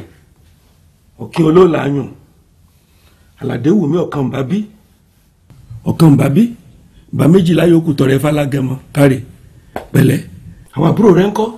Grandpa, I had a terrible experience in the night. Akíkà. Gàmbàrí pàdé ànàgó. Ọkàrin tí ó tún mú èdè. Yọ̀yọ̀. I was being chased by someone with a big cane. Inú rẹ̀ ó dùn. Ọkàn rẹ̀ ó balẹ̀. Gbóyèga, what are you doing here? Ìyá Gbóyèga. Ẹ káàárọ̀ bàbá. What are you doing here? I was just... Come on! Ìyá Gbóyèga. Bàbá ó fẹ́ lọ sí school. Ó yẹ kó ti wà ní class gan sìn. Ṣé ti gbọ́? Ó dáa. Ǹlẹ́ o.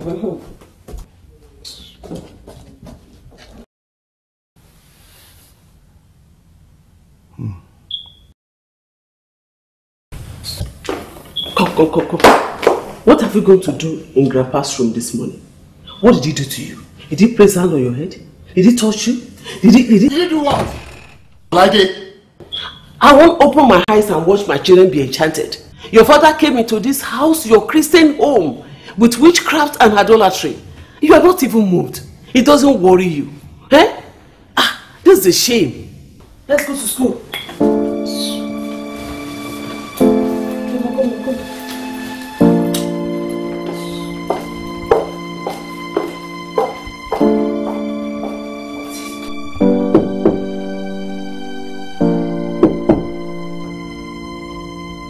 Tani. Ẹ káàárọ̀ bá mi. Bámidélé. Pẹ̀lẹ́. Ọmọ àrólé gorí ìtẹ́. Ọmọ alágbàlá àṣà sí bójú ọjọ́ bá kò fírí. Pẹ̀lẹ́. Bámidélé. Ń gbọ́ kí ló ń ṣẹlẹ̀, kí ló dé?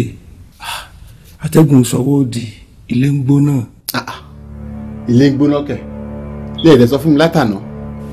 Air condition tó múlé tutù ó ṣiṣẹ́. Ọ̀rọ̀ mi ò yé ọ, Bámidélé. Ọ̀rọ̀ mi ò yé ọ. Ajá tó ti rí ni tẹ́lẹ̀ tó ń jùrù. Tó wá rí ni tó ń gbó. Ó yẹ ká fura. Ó ti tó bí ọjọ́ mẹ́ta báyìí tí mo ti dé. Ẹ jẹ́ káwọn ọmọ wa bá mi ṣeré. Láàárọ̀ ẹ̀ tí Gbóyèga jókòó síbi tá a jọ ń sọ̀rọ̀. Ṣé níyàwó rẹ̀ wọlé tó fà jáde kúrò níwájú mi. Bá mi, ipò tán bẹ́yìn náà ò dá tó. Ó kù díẹ̀ káàtó. Báwo? Ẹ̀ ń dúró lórí aṣọ funfun, ẹ̀ ń pọ̀fọ̀, ẹ̀ ń pògèdè. Bándélé, n ò pọ̀fọ̀, n ò pògèdè. Mo ń wúre ni. Àlá tí mo lá lóru ẹni ni ò dáa. Àwọn agboolé ọba Òjégbòlò ni mò ń bá wí. Àwọn ló sọ fún mi lójú àlá. Wọ́n láwọn ò bá mi jà tọmọtọmọ. Nígbà tẹ́mi náà sì ìsàrógun sá ni mo ṣe dìde ìjà sí wọn, mo dérú padà síbi tó ti ń bọ̀ ni. N ò pọ̀fọ̀, n ò pògèdè. Ẹ̀dúró náà bá mi, ilé Ọlọ́run níbí báyìí o. Ẹ lè máa ṣe ìrúbọ kẹ́ tó máa ṣe tuntun nínú ilé yìí o. Bámidélé, èèyàn Ọlọ́run lèmi náà. Bẹ́yẹ bá ṣe fò láṣẹ sọ̀kú ẹ̀. Ó dà, sọ fún ìyàwó ẹ̀ kókó mọ́ bínú. Ìwọ náà, ẹ má bínú. N ò jẹ́ dáṣọ irú ẹ̀ sóró mọ́. Ẹ ti gbọ́. Ó dà náà. Kí la fẹ́ jẹ láàárọ̀ yìí?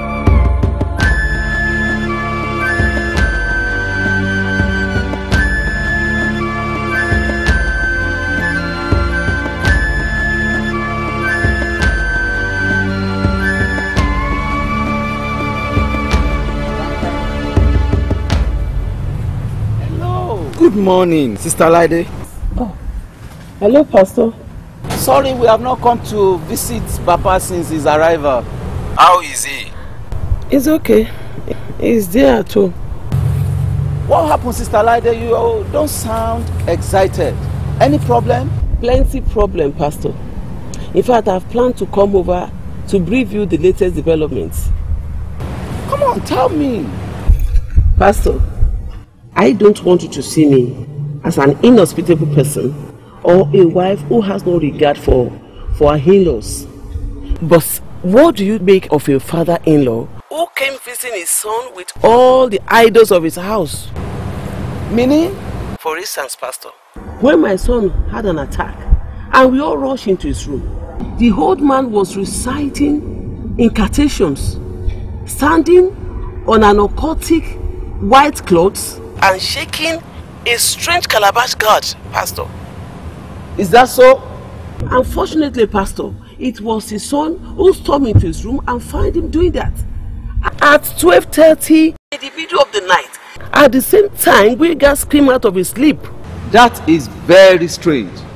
Pastor, when the Holy Spirit was showing me that the coming of this man is going to result in calamities to my family, I was expressing my mind then, but nobody seems to believe me.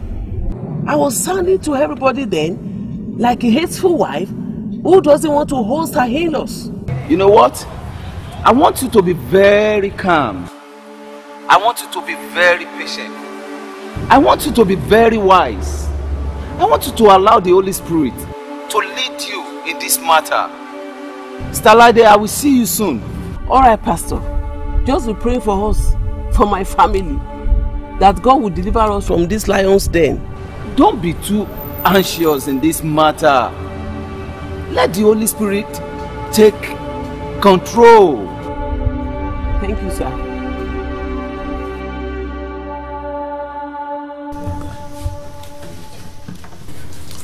Mary. Yes, Daddy. Go and call Grandpa that the food is ready.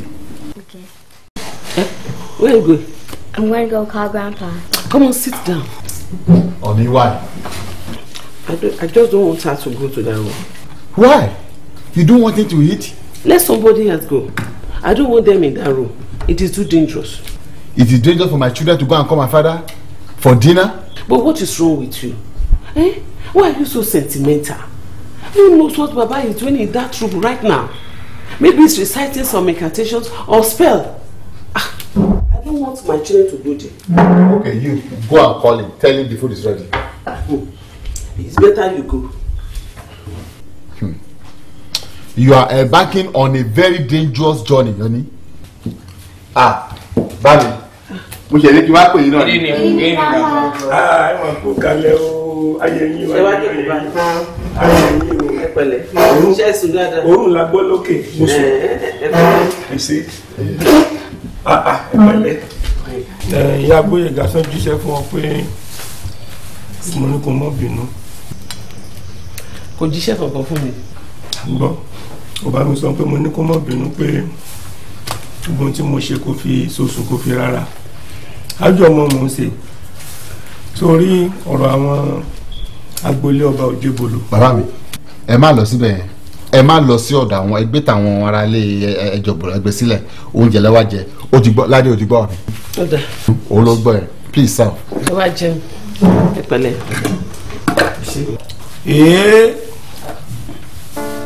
Àbàrí kọ́ yìí. Àbàrí tepo ti yọ. Mọ́ẹ́mọ́ẹ́ lè ní. Mọ́mẹ́rì. Bẹ́ẹ̀. Àdúpẹ́. Ṣé pé mo ti lè bá mọ́mẹ́ pàdé níbí ẹ̀kọ́ dà? Kò sẹ́kọ̀. Kò sẹ́kọ̀. Ń gbọ́ Gbóyèga. Dìwúrà Nkọ́ládé. Ẹ̀yin náà jókòó. Ẹ mọ bu mọ́mẹ́ sán. Kò sẹ́kọ̀. Children. Ó lè yẹn ṣe jẹ mọ́mẹ́ láì mọ́ sẹ́kọ̀. No talking while eating. Mọ́mẹ́ ìdáyíwá kó mọ́ jẹ kọ́ mọ́. Grandpa, Mom says that we can't talk while we eat. Nǹkan kan náà la jọ ń sọ nínú mọ́nú torí báyìí mọ́mọ́ àti ẹ̀kọ́ ọ̀tọ̀ọ̀tọ̀ náà wálé ayé ṣùgbọ́n jọ máa ń kú papọ̀ ní o ìjọ kan náà máa ń kú papọ̀. Tell your popsy to keep quiet. Mọ́mọ́ ò lè wá sáyé kó mọ́ jẹ́ kọ́ mọ́ o ẹ̀kọ́. Bámi, kò sẹ́kọ̀ọ́ níbí báyìí. Mọ́ẹ́mọ́ ènìyàn, ìrẹsì ni, ẹran sì ni, olówó náà wò yín, ẹ máa jẹun. Tó bá ti jẹ ń tẹ nínú ti dáa, ìjẹ náà ni á jẹ. Ọládé, ẹ̀mí wọ́dà.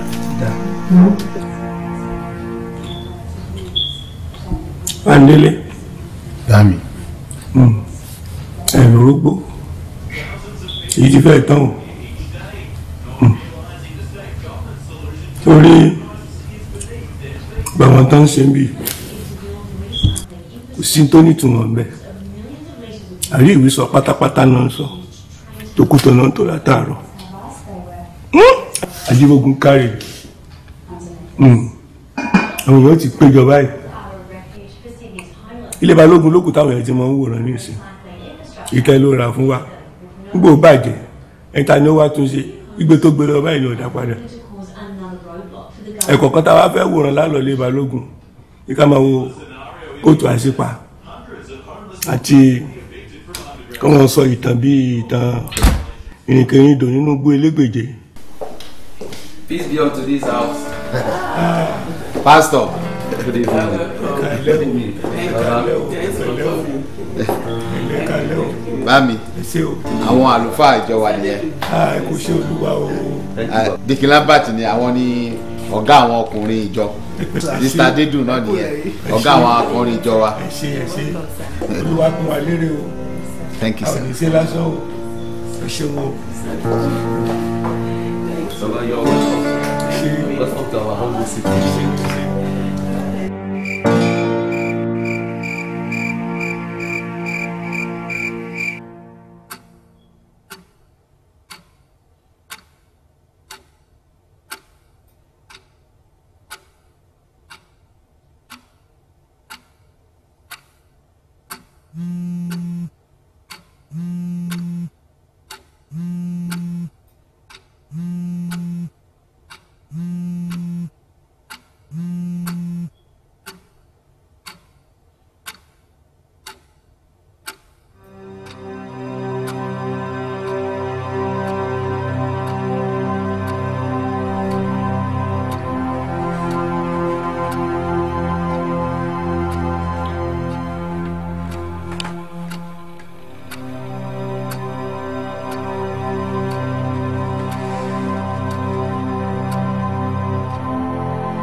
Hello, Dedu.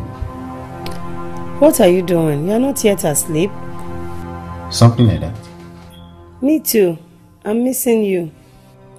I thought you would escort me to the car when I came to greet your father. No, I could not do that since you came with the pastor. No, baby. I told the pastor and Deacon Lambert to go, that I'll come after them. I was waiting in the car, hoping you would come out. What? I never knew you were waiting outside the house. Didn't you catch the signal I was giving to you? What signal was that? When I left my bag and I came back to pick it up. The eye contact signal. I'm sorry, I didn't catch it. So I left after waiting for about 30 minutes. What? Really? So, you will compensate for that this evening. I'll be waiting for you by 4 p.m. There is workers' meeting in the church. Workers' meeting is at 6 p.m. Besides, I will tell the assistant choir leader to stand in for me. You must come this evening by 4 p.m. I'll be waiting. Promise? Promise. Good night, darling.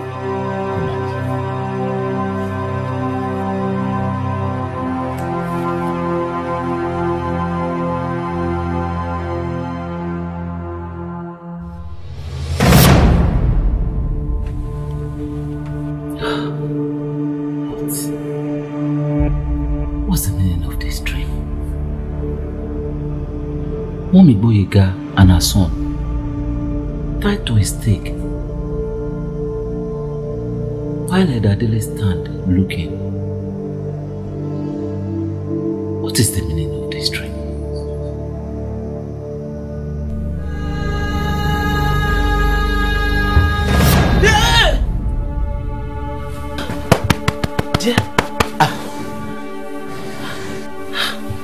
God. What is it? Why are you panicking? I don't like the way I'm feeling. I had a bad dream. I can't even remember what I saw. But it's like somebody was pressing me on the bed and was trying to choke me. What? It was a dream. What do you want us to do now? Now I'm convinced there is presence of evil in this house. Which evil again? I know you may not believe me. I know you may think I'm suspicious, but take it or leave it. There is presence of evil in this house. But is it until I die that you believe me? I told somebody was trying to choke me on the bed, still you don't believe. Dear, you say you had a dream.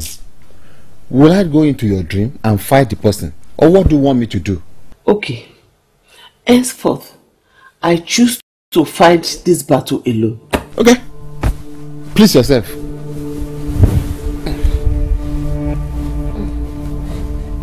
All you forces of evil in this house, I bring you down in the name of Jesus. I bring you down in the mighty name of Jesus. All manipulations of the powers of darkness, the fire of the Holy Ghost consume you right now in the mighty name of the Lord Jesus Christ. You are consumed in Jesus' name.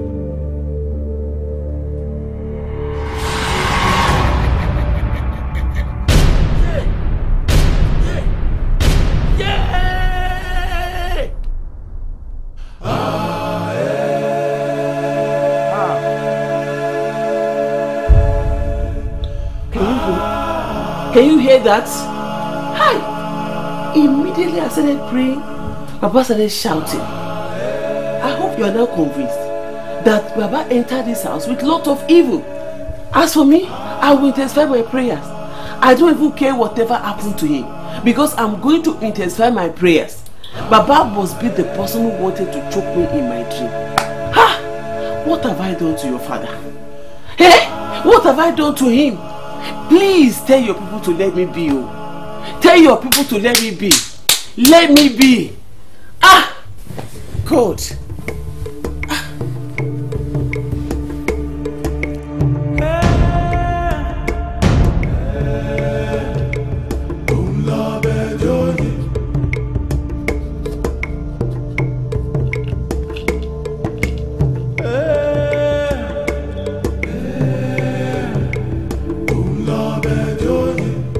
Ayíkáyíká lọmọdé ròde alágẹmọ agẹrẹmọ tẹ awo ìjẹmbà adíá fún ọ̀dàn ríríwó awo ọba olúgbòde olúgbòde ògiri olú àgírí olú awo ọ̀pá ẹlẹ́ǹta àgbáyíkáyíká mo sáde ọ́ o òfìrí oko awo ọ̀pá ọ̀pàpàpàbídà ọ̀pàpàpàbídà wọ́bìdà sígbó ojú òkè tata wẹ́wẹ́ kó mọ́ta ojú òkè tóyin ìgàn kó mọ́ dùn ojú òkè ta ìrìn orí àtẹ kó mọ́ bẹ́wì ọmọ péjọ. Bámi bóyá lẹ mọ̀ kí gbogbo àwọn òrìṣà àti àǹjọ̀nú tẹ gbójúlé wọ́n ti dójú tì. Àmídélé ó sì bá gbogbo ètò jẹ́. Ètò wo lẹ fi ké jáde lójú oorun nígbà tí Ládé ń gbàdúrà. Láìdé ìyá Gbóyèga Àmídélé ọ̀rọ̀ orí bẹ́ẹ̀ ṣe ń sọ yìí o. Ẹ má sọ bẹ́ẹ̀ mọ́ ẹ má wí bẹ́ẹ̀ mọ́ Bámi ọ̀rọ̀ orí báwo ẹ wòra yín ẹ ń pọ̀fọ̀ ẹ ń pògèdè nínú ilé mi. Ṣẹ́ẹ̀rì ẹ bá ní sọ̀rọ̀ orí bẹ́ẹ̀ ṣe sọ yìí àwọn ìdílé ọba Òjègbòlò. ẹ má dárúkọ àwọn ọba Ìjẹ̀gbòlò mọ́ àwọn ìdílé ọba Ìjẹ̀gbòlò wo lẹ́tẹ̀ ń parọ́ mọ́ gbogbo gbà. mi ń parọ́. Bàbá kí ni mo fi ṣe yín gan. Ìyá Gbóyèga o sẹ̀mí o o sẹ̀mí o tọmọtọmọ mo nífẹ̀ẹ́ yín. Ẹ nífẹ̀ẹ́ mi tọmọtọmọ lẹ fẹ́ pa mí lójú oorun. Irọ́ kò ṣẹlẹ̀ rí wàá sọ́kàn mi rí wò rórú ẹ̀ rí ọ̀rọ̀ rí bẹ́ẹ̀ ṣe ń sọ yìí o ọ̀rọ̀ rí bẹ́ẹ̀ o. That is it. I've had enough. He leaves tomorrow morning. To where? Anywhere. To wherever he'll be free to practice his witchcraft and wizardry. He leaves tomorrow morning. Dear, we need to be patient with him. I know you will not be able to take your stand for your children and wife. I knew it. But this man leaves tomorrow morning. You either choose him or your family. Dúró Ìyá Gbóyèga.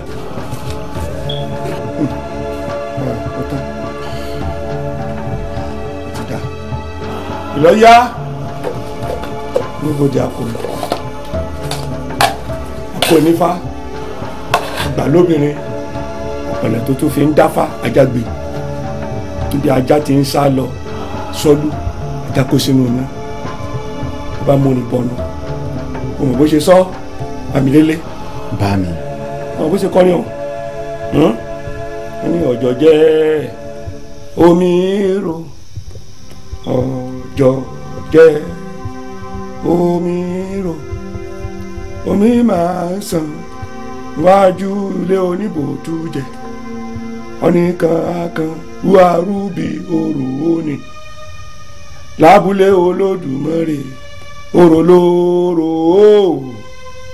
ọjọ́ jẹ́ Ìlọ́yà ilé tó lọ ẹ ṣe.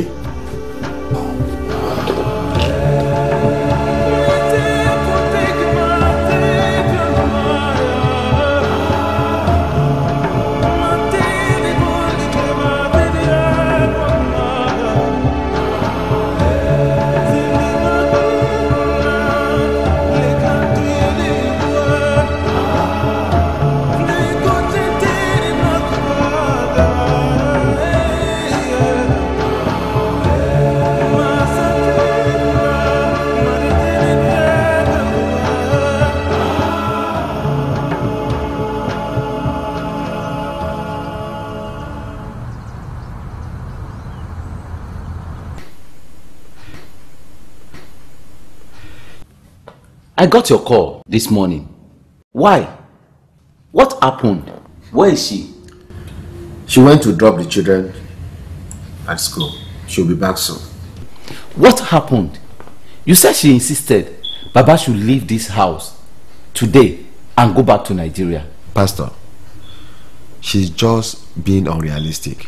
She said she will pay extra money to get my father on flight back to Nigeria this afternoon. But why? What actually happened? She said she had a dream. She said she... Pastor. Good morning, Sister Lydia. Good morning, sir. How are you? Fine, sir. I'm fine. I'm very sorry, sir. I was talking hurriedly with you when we were on phone. I was with my agents, my travel agents. What? To do what? What did I tell you I was going to do after dropping the children in the school this morning? But didn't I tell you to be patient until we seek counsel on this matter? When we clear the ground and then breathe in fresh air, then we take counsel. Not when my entire life is being destroyed by incantation and spell. Look here, dear. Your sentiment is giving too much room for the devil in this house, and I won't take it. And what have you gone to do with your traveling agent? Fortunately, Pastor, I was able to pay an extra cost for his return ticket. So the flight is 3 o'clock and it leaves by 12 for the airport. Mommy Gboyega, don't you think that you are taking a rash decision on this matter? Pastor, I told her. I pleaded with her. The old man came here less than a week ago. Less than 1 week. And we are pushing him back home again. We have to stand down on this matter. I've told him to respect his marriage vow, Pastor. It is me and my children first. It is us first before anything. It is our interest first. That is the resolution. Actually, I had intention of coming here this morning before I received call from your husband. Why such sudden decision to send Baba back home? What happened? Pastor, less than 1 week. My house is almost turned upside down by Baba's terrible incantation and spell on me and my children. What happened overnight was the most terrible incident, Pastor. What happened overnight? I had a terrible dream, Pastor. Terrible dream. I woke up, I couldn't remember the dream. But the most terrible thing was when I felt somebody about to choke life out of me. Pastor, I was even telling her to see the reason why we should be patient on this matter. Pastor, the actual thing that brought about all this decision was when I now decided to pray. I mean, just to pray over all this nonsense we have been experiencing in this house. I've not prayed up to 5 minutes, Pastor, when we had a very terrible scream from Baba's room, Pastor. He now went there to see what was going on, and he met his father reciting incantations and performing some rituals. Really? Yes. Ritual? That was not his first time, and that was not the second. And what did he say? He lied again, Pastor. He said he was fighting with some people, some opposing and royal family in their village. Then I said, okay, I think I've had enough. He needs to go back and do the fighting. What shall we do now? Nothing, Pastor. We can do nothing. The man is leaving today. I've had enough. We love him. We send money to him from time to time. But how can darkness and light coexist? It's not possible. Pastor, I'm very uncomfortable treating my father this way.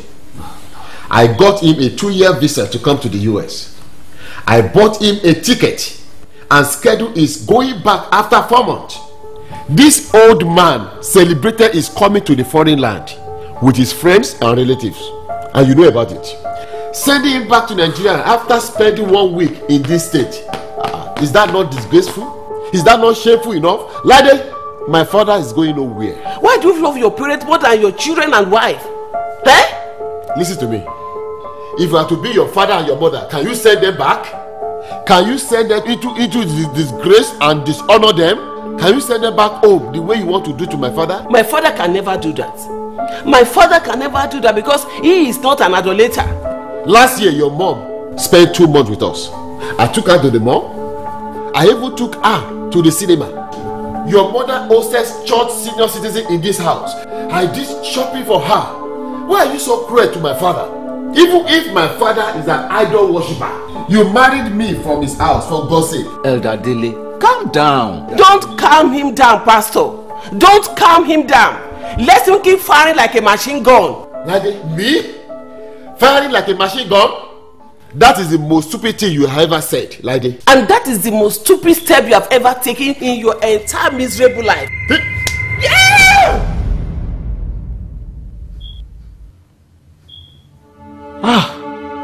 Elder Dele, you slapped your wife? Daddy Gboyega, you slapped me? Daddy Gboyega, you slapped me? You should learn how an ideal wife should use her tongue very well. You have a poisonous tongue. Elder Dele, you raise your hand and slap your wife. I never expected this from someone like you. This is disgraceful. You do not even respect God. Not to talk of me, your pastor seated here. I'm disappointed in you.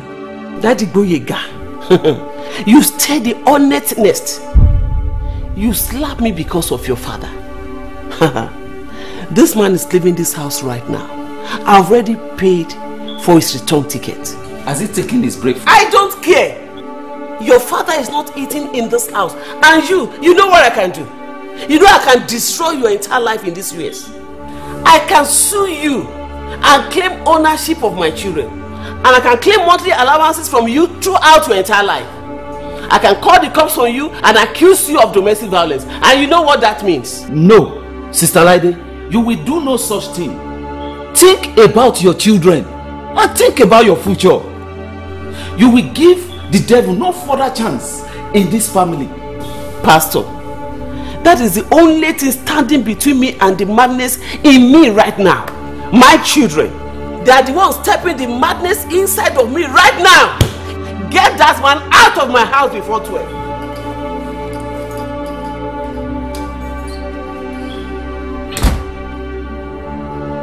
Pastor, I'm very sorry. She has been on this issue for a while. She pushed me. Elder Dele, I'm disappointed in you. You don't have no reasons whatsoever to slap your wife. It's only God that can pacify her now. Where's Baba? He's upstairs in the room.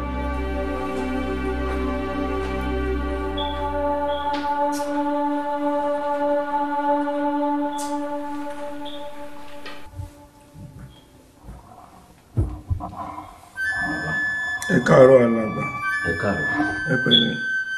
Ẹ kú ọ̀rọ̀ ìlú. Ẹ ṣeun. Ẹ ṣé. Alàgbà ṣe rí. Mo bá ní tó ń ṣẹlẹ̀ yé mi, irọ́ ni mo pa. Kò yé mi. Ṣé ìtìjú kọ́ ni? Èmi ti tẹbí tará àtàwọn aráàlú tán gbàlù tán gbàjó tán ṣayẹyẹ fún Lájíbógun pé mo ń lọ ìlú òyìnbó. Ọba ìlú gan rán èèyàn wá sí ayẹyẹ tí mo ṣe pé mo ń lọ ìlú òyìnbó. Kí n tún wá kẹ́rù wọ̀lú láì tí ìpéjọ́ méje. Ṣé wọn ò ní sọ pé ṣe ni wọ́n dá mi padà níbodè ìlú? Bàbá, kí ló dé tẹ́yìn náà ń pọ̀fọ̀ tẹ́ ń pògèdè tẹ́ sì ń ṣètùtù lé wọn lórí nínú ilé? Alàgbà, mi ò pọ̀fọ̀, mi ò ṣètùtù lé wọn lórí. Olóyè àfọ̀bàjẹ́ ni mí nílùú Àjíbógun. Orí oyè tó gbóná janjan sí ni. Orí oyè tó gbóná janjan ni nídìílé Ọ̀págbadé. Torí pé lọ́dọ̀ mi ni Àdó Idẹ ojúbọ Ìtẹ̀gbá wà. Gbogbo agbára tá a bá sì ní la gbọ́dọ̀ fi dáàbò bo Àdó Idẹ ọ̀hún. Èmi gan bí mo ṣe wà yìí, inú ewu ni mo wà torí orí àga gbóná ni mo jókòó lé. So báwo lẹ ṣe wá ń dáàbò bo Àdó Idẹ ọ̀hún? Alàgbà, ogun ni ogun abẹ́nú gọ̀ǹgọ̀ ni. Àwọn ìdílé ọba Òjébòlò gan wọ́n ṣì wà lórí ọ̀rọ̀ yìí. Wọ́n wá bá mi lójú àlá lóru ìjẹta. Wọ́n wá bá mi lórí ọ̀rọ̀ Àdó Idẹ náà ni o. Àmọ́ mo fàbùkù kan wọn, mo fi wọ́n ṣẹ̀sìn lójú ọ̀run. Wọ́n lérí wọ́n lẹ́rùn sí mi lórí ọ̀rọ̀ Àdó Idẹ yìí. Jíjí tí mo jí báyìí ní bá dìde ni mo bẹ̀rẹ̀ sí dá ìpè padà sọ́dọ̀ elépè, dáyàjọ́ padà sọ́dọ̀ aláyàjọ́. Òun ni mò ń ṣe lọ́wọ́ tí Délé fi wọlé. Ó láwọn ni mò ń ṣépèlé lórí. Wọn àti ìyá Agbóyèga láwọn ni mò ń ṣètùtù lé lórí.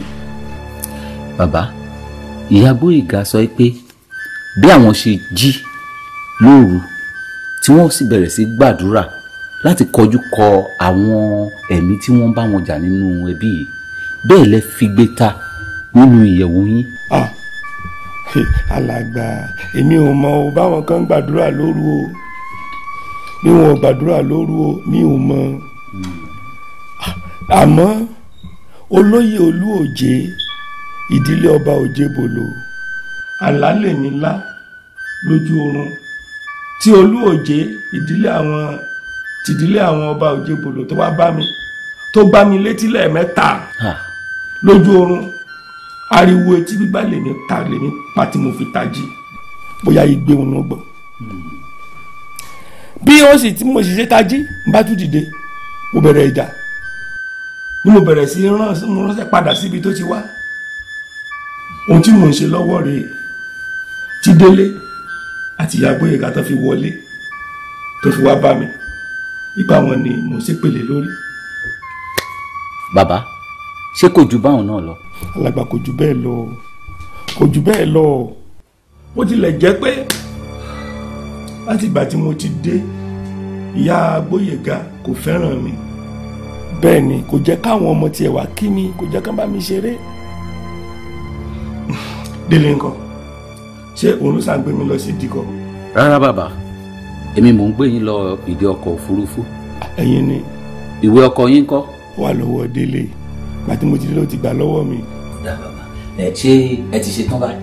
mo ti ṣe tán. ẹ jẹ́ àtètè máa lọ káwọn bá pẹ́ dé ìdíkọ̀. ó dà ó dà. ẹ lẹ́ bàbá. ọjọ́ jẹ́ omi rò omi kan kan ní ọjọ́ òrodò mọ́ ṣẹgbẹ́ ọ̀nìkan kan wúwa rúbi òrò ní abúlé Olódùmarè òrò lóró ọjọ́ jẹ́. Yeah.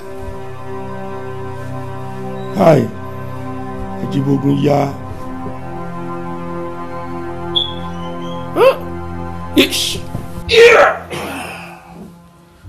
Ẹgbẹ́rún mi. Bàbá ẹ ní sùúrù bàbá kí lẹ̀ ń ṣe ẹ fẹ́ gbẹ́rù àgbàlagbà wa máa ṣe bí èwe kọ́ ẹ dìde ńlẹ̀ jẹ́ àlọ́ ọjà rí bàbá ẹ lẹ́. Jẹ́.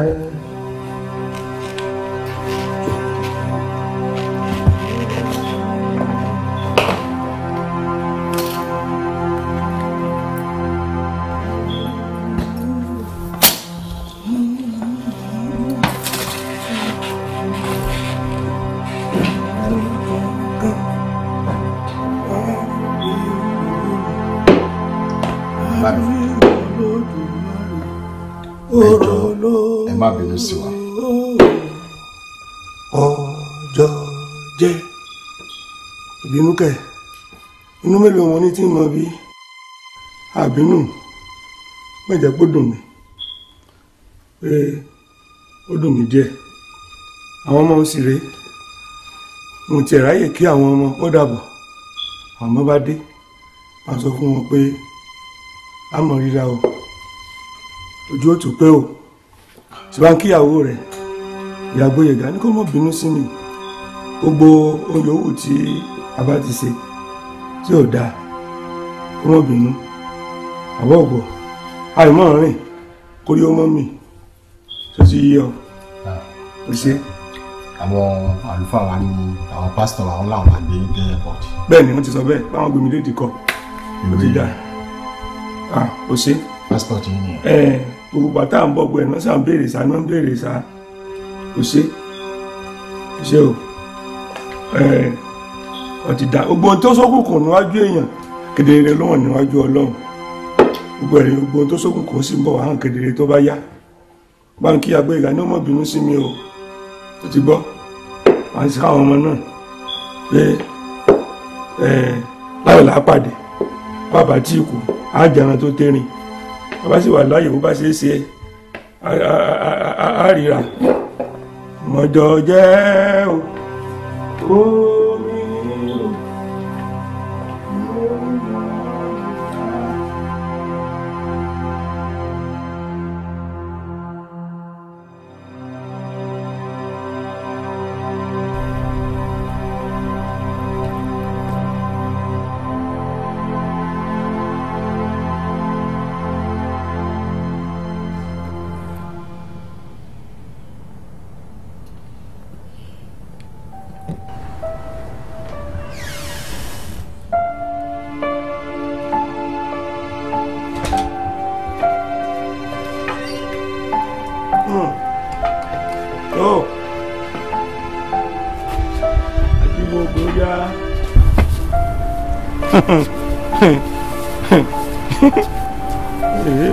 tó ẹ ṣé o ẹ ṣé o ẹ ṣé gan àwọn olóòjé wọ́n ní bí n bá ti rí tí igba arú dàpọ̀ mọ́tọ́sẹ̀ wọ́n làwọn fà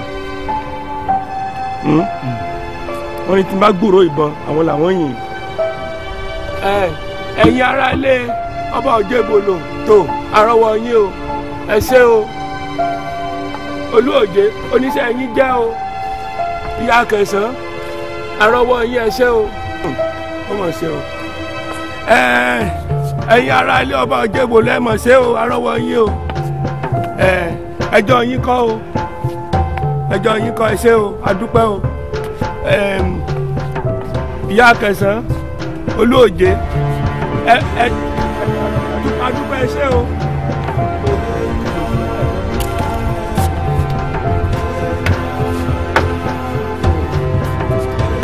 ibi ẹ̀sìn wá dèrè ẹ ṣé adúpẹ́ o.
Now that your father has been sent back, and there's nothing keeping you away from the short vacation we discussed, can we fix it now? Dido, you mean you are my street? I'll be waiting for you. Be quick.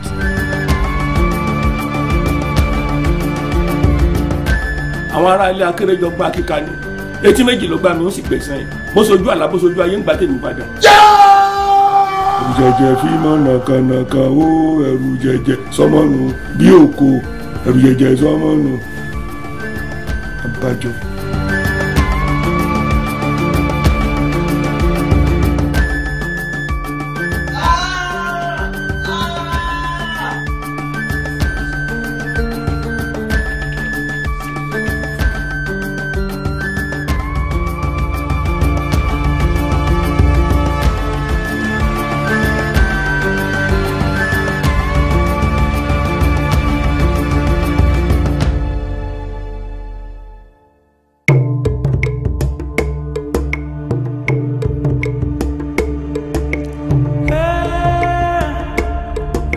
Yeah.